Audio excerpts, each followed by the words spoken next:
nika o Muslim wedding ceremony. Pagpasok ng bride, hiyawan ang lahat. Ya Allah, tatap na kanudwa ang pamusungan nilan. So niya pinagtampong siya sa kanuaga may Islam. Takbir!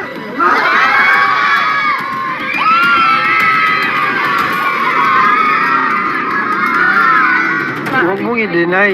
Pero kinabukasan, ang ikinasal na bride, halos kuyugin na. Bastos ka talaga. Huwag ka na mag-ano na babae pa.